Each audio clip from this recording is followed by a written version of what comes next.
Students, आज आपण बघणार आहोत की एक्सेल शीटवर तुम्हाला काही डाटा आणि फाईल फोटोज ॲड करायचे ते कशा पद्धतीने करायचे. ठीक आहे, तर तुम्ही रेडी आहे शिकायला? तुम्ही आधी काय केलेलं आहे, व्हॉट्सअपवर डाउनलोड केलेलं आहे हे सगळे फोटोज. ठीक आहे, व्हॉट्सअपवर डाउनलोड केल्यानंतर तुम्ही त्याला एका फोल्डरमध्ये सेव्ह केलेलं आहे. ठीक आहे, ह्या स्टुडंटचे फोटोज तुम्ही काय केलेलं आहे, एका फोल्डरमध्ये सेव्ह केलेलं आहे. आता जसं BC आणि ST फोटोज म्हणून आपण ॲड केलेलं आहे, हे सगळ्यांचे फोटोज आपण इथे सेव्ह करून त्यांना रिनेम करून ठेवलेलं आहे. ठीक आहे, मग तुम्ही काय करायचं आहे, आपली एक्सेल शीट ओपन करायची आहे ज्याच्यात आपल्याला फोटोज ॲड करायचे. ठीक आहे, एक्सेल शीट ओपन केल्यानंतर तुम्हाला ज्या मुलीचा फोटो किंवा ज्या श्रेणीचा फोटो ॲड करायचा आहे, जसं संगीता कोवे, ठीक आहे, हिचा फोटो आपल्याला ॲड करायचा आहे. दिसतंय? त्याच लाईनमध्ये जायचं आहे तुम्हाला फोटोच्या. ठीक आहे, त्या याच्यावर सेलवर क्लिक करायचं आहे आणि तिथे तुम्हाला काय करायचं आहे, इन्सर्ट. कारण आपण काय करतो, इमेज काही पण इन्सर्ट करायचं असलं तर इन्सर्ट टॅबमधून इन्सर्ट करत असतो, माहिती आहे ना हे सगळ्यांना. मग इथे पिक्चर्सवर जायचं आहे. पिक्चर्समध्ये जाऊन तुम्हाला आताच आपण जे फोल्डर होतं, जे आपण तयार केलेलं होतं, ते फोल्डर डायरेक्टली येणार कारण आपले 1-2 फोटोज अपलोड झालेले आहे. आता बघा, संगीताच्या नावाचा फोल्डर ओपन, म्हणजे जे फोल्डर आहे त्याच्यात आपण व्ह्यूमध्ये काय केलेलं आहे, आपण लार्ज आयकॉन केलेलं आहे, म्हणजे तुम्हाला फोटोज दिसणार. लिस्ट म्हटलं तर मग ते लिस्ट दिसेल. ठीक आहे, आता ते लार्ज आयकॉनमध्ये तुम्ही बघू शकता, जसं संगीताचं, किंवा तुम्ही इथे टाईप करून पण घेऊ शकता. ठीक आहे, आलेला आहे. आता इथं हा फोटो आलेला आहे, हा आता मोठ्या साईजमध्ये आलेला आहे. आपण याला काय करू, रिसाईज करू. त्याला फोटोवर क्लिक करायचं आणि जे डॉट दिसत आहे तुम्हाला त्याला ड्रॅग करायचं आहे. ठीक आहे, या पद्धतीने तुम्ही ड्रॅग करून हा फोटो इथे शिफ्ट करून ठेवून देते. ठीक आहे, समजलं सगळ्यांना? याच पद्धतीने सेकंड घ्यायचा आहे. आता आपल्याला सेकंड काय, कविता चोपणे. परत तिला इन्सर्टमध्ये जायचं आहे. इन्सर्टमधून पिक्चर्स देन कविता. आता इथं आपण कविता टाईप करू. आता हे ट्रेड कोणता आहे, BC, त्याच्यामुळे कविता आपण टाईप केलेला आहे आणि इथे BC. इन्सर्ट होते का बघून घ्या, नाही आहे.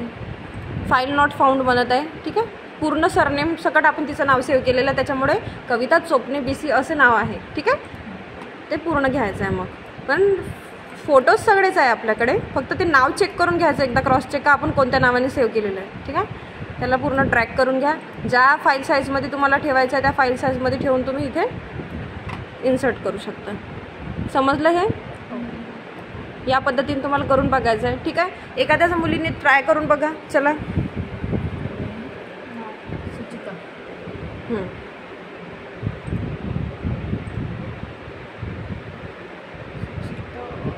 टाईप पण करू शकता तुम्ही, तिथे टाईप पण करू शकता म्हटलं जर वेळ लागला तर, किंवा आपण ड्रॅग करून बघू शकतो.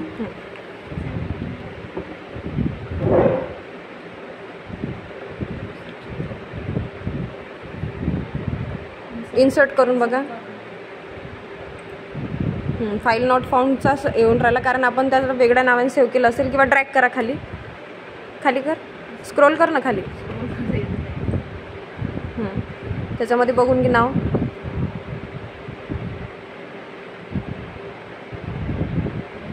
यस वरूनची नावची लिस्ट बघायची कुठपर्यंत आहे. हे बघा, आता यसची लिस्ट येऊन राहिली आहे.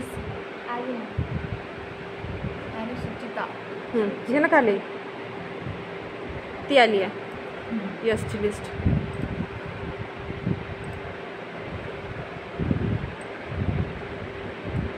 त्यांचा दुसरा पण एक फोटो आहे, तो पण घेऊ शकते तू. थांब 1 मिनटं. हा फोटो घेण्यापेक्षा हा डिलीट करून घे, जो वेगळा दिसत आहे ना. आणखी एक फोटो,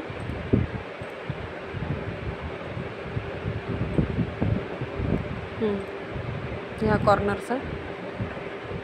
ठीक आहे, कर, त्याला ड्रॅग कर.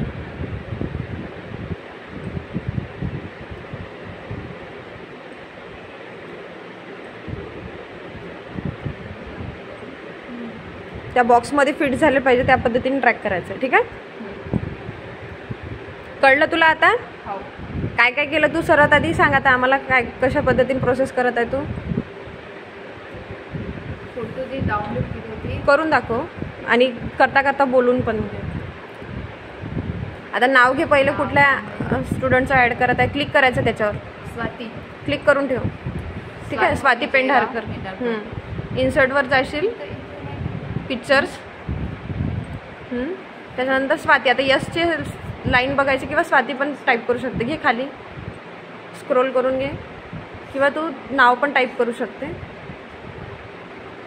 फास्टमध्ये घ्यायचं, थोडंसं हात स्मूथली सोडायचं. खाली घेशील तेव्हा नाव दिसेल ना तुला, खाली घे ना.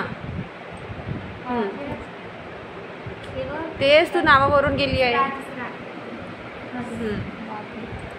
ठीक आहे, इन्सर्ट. आता ड्रॅग करून घ्यायचं आहे.